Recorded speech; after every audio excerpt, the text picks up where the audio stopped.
আলমাদার গোলে কলম্বিয়ার বিপক্ষে হার এড়ালো 10 জনের আর্জেন্টিনা। থিয়াগো আলমাদার গোলে বাঁচিয়েছে আর্জেন্টিনাকে। বিশ্বকাপ বাছাই কলম্বিয়ার বিপক্ষে হারতে হারতে কোনো রকমে বাঁচল আর্জেন্টিনা।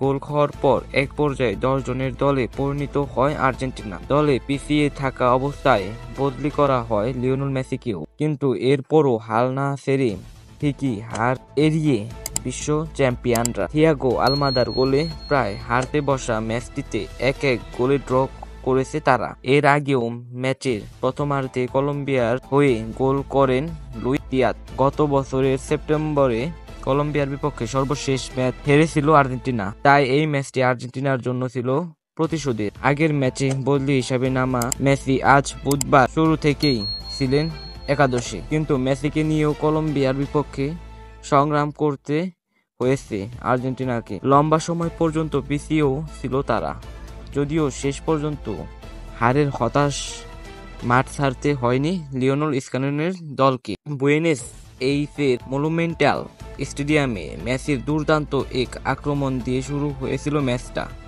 তবে অল্প সময়ের মধ্যে আর্জেন্টিনার আক্রমণের জবাব দিতে শুরু করে কলম্বিয়া।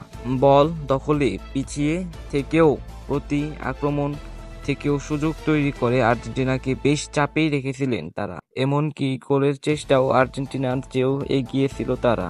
তেমনি এক আক্রমণ থেকে ম্যাচের 24 মিনিটে কলম্বিয়াকে এগিয়ে দেয় লুইস দিয়াজ।